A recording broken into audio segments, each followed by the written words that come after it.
robbing people and admitting to drugging them, to having a child with a guy outside of your marriage, to twerking on top of a car while you're pregnant. What a web we weave. No, ma'am, this is not funny. Nothing about this is funny. Push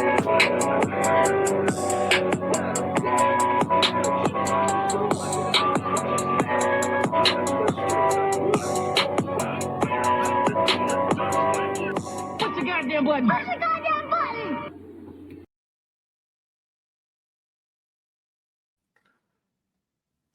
With this back and forth between her and Offset, there's a lot of things that need to be addressed here. And I've talked about this before, but I want to compact it as much as possible to kind of address this particular clip that culminates a culmination of things that has transpired between them two and even before all of this. So, roll the footage.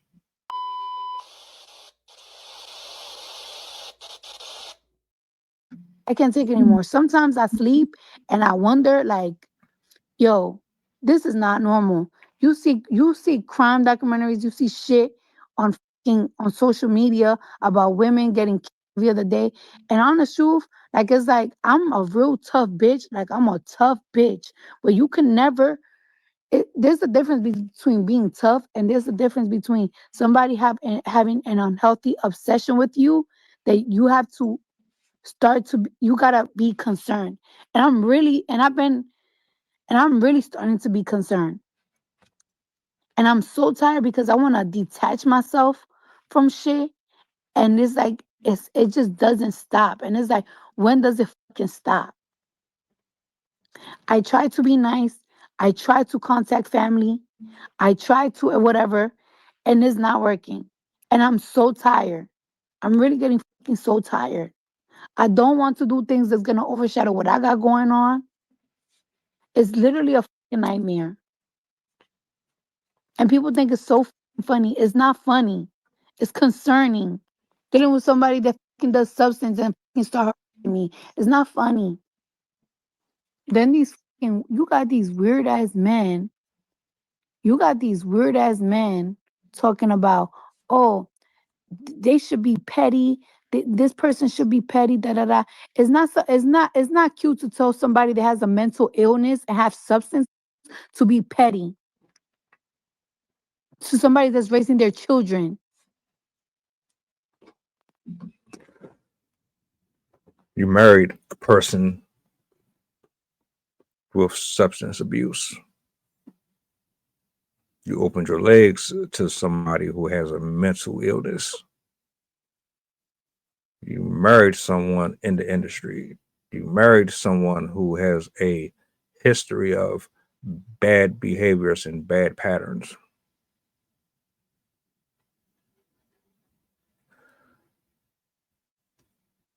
What are we talking about?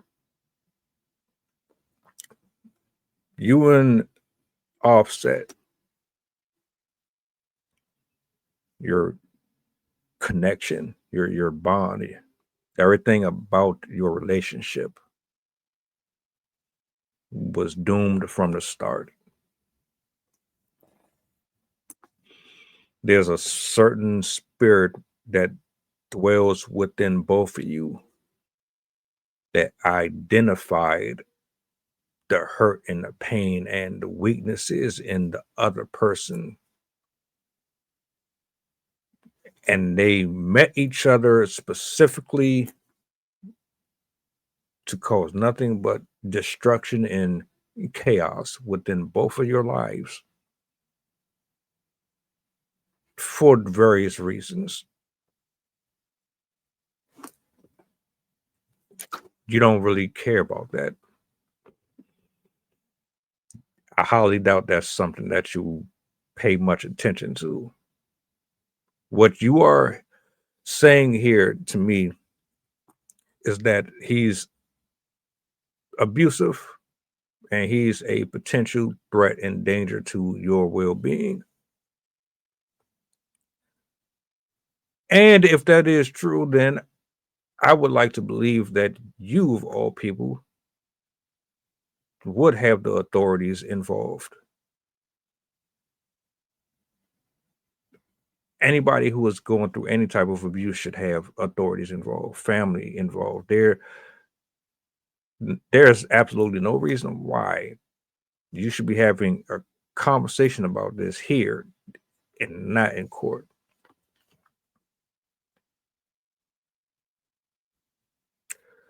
You just had a child with a man while you're still legally married. Where's the excellent intuition? Where's that women's intuition at? I'm gonna let this clip finish, but I just wanted to throw that out there because for some reason women tend to pity her, but she chose him and he chose her. It wasn't one-sided. It's not funny. You need to grow up. Y'all love to call kids and all that type of shit when y'all act like one. Straight men here, oh, you motherfuckers should be petty. It's so funny. It's not funny. And if I was to show these fucking that I've been getting, y'all wouldn't be laughing. Because it wouldn't be funny if it was your fucking sister or your fucking cousin or your fucking mama. These grown ass men, we're grown ass. This is not a competition. This is not a competition. This is not nothing. I have moved on with my life. I completely have moved on with my life. I don't respond to shit. I don't pray about shit. I am tired. I be trying to be the bigger person. Everything. Shit is not fucking funny. It's not funny. And y'all gonna see that shit is not funny. If I spread this shit out, y'all gonna be like, y'all might cry. This shit is not fucking funny. This is why fucking men don't take accountability for shit because they have these weak ass men. They all got their weak ass family. They all got their weak ass mama. They all got their weak ass bitches. Like, oh yeah, I don't come online doing petty shit, and I don't be behind the scene doing petty shit. I don't. But didn't you admit to robbing and drugging people? Men are absolutely held responsible and held accountable. Men spend most of their life behind bars for things that they didn't do because of women like you. Let me ask y'all a question. If she had never did any of the things that she said she did to dudes, if she was never a stripper, would her life have turned out any better? Would she be in a different space right now? Would there ever have been a Offset Cardi B union? You just said you don't pray. Interesting. So how do you govern your life? What rules you? What laws do you abide by? At the end of the day, you and him should have never been dealing with each other anyway, because neither one of you are good for each other. And I hate and can't stand when women want us to hold these guys accountable for their part, but you don't want us to hold you accountable for your part. What we got to do with him? We didn't grow up with him.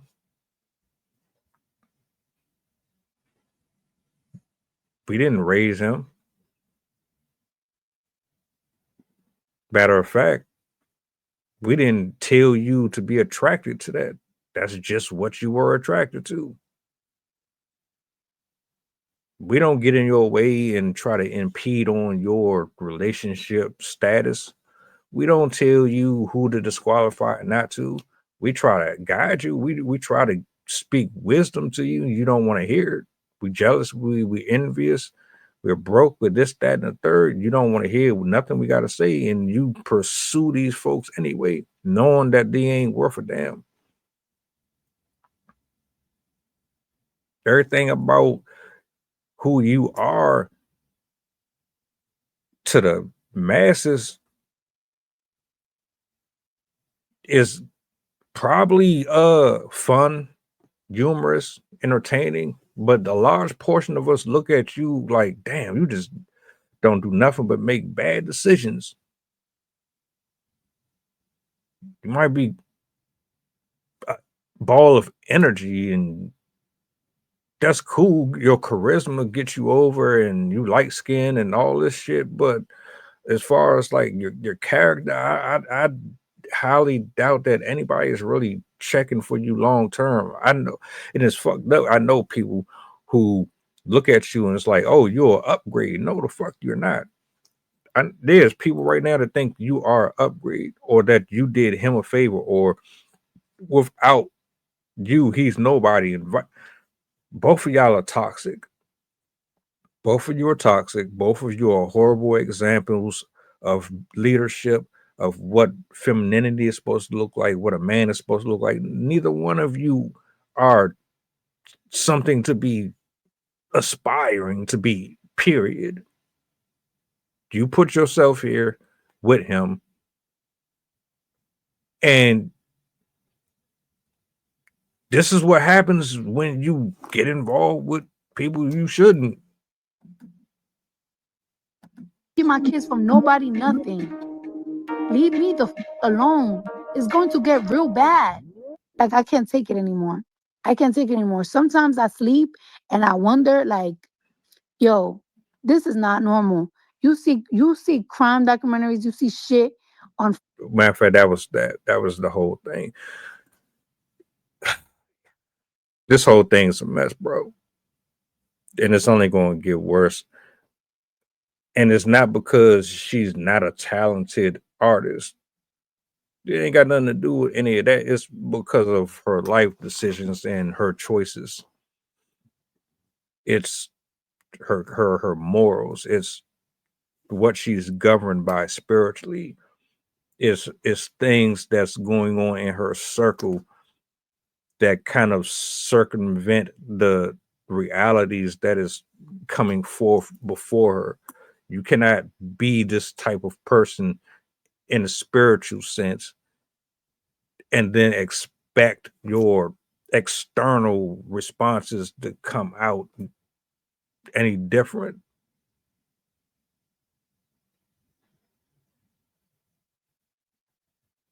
Then women look up to you, though.